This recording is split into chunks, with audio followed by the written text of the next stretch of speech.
due to the water release from Ujni and Veer dams in Maharashtra, we are facing a kind of river-induced flooding in the nearby villages.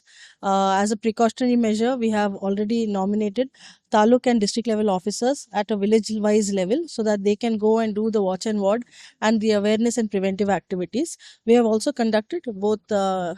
All the officers have come. The CEO is here, SP, AC, Tehsildar.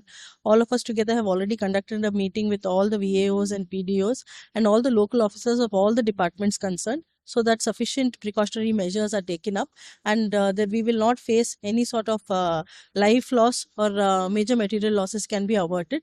Especially people have been advised, those who are on the river sides, their houses are on the river side, to shift to higher elevations so that there is lesser risk, and health department also has been warned to take all the necessary precautions, all the kind of disinfection that needs to be done, the PHCs being operational around the clock, health facilities being available to all the public involved, especially like last 3 days we had an orange alert, and now the rains have also subsided. So health related also we have asked them to. Even the water supply department, urban and rural, have been directed to ensure that the water quality is not compromised, especially those at the drinking water sources.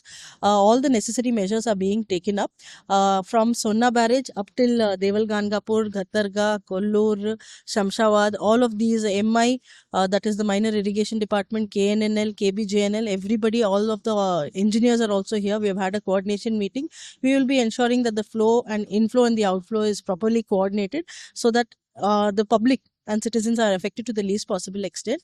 My request to everybody is, since we have the Deval Gangapur and Ghatarga temples here, a lot of people are coming because Amavasya tomorrow, a lot of people are coming. My request to them is if they can defer their visit by a week till this situation has been taken care of, it will be much better. Many of the bridge come roads also, some of them have been cut off. So my request to all the public who wants to come to these temples would be that they defer their plans by at least 3 to 4 days. So from Sonna barrage, as of now, it is around 1.8 lakh cusecs. From Ujni, we are receiving 1.4 lakh cusecs. It has reduced now the flow to 80,000 cusecs only. So we are in a position to manage because we have planned across all the barrages. Some of them have been submerged, but those will be receding in a day or two.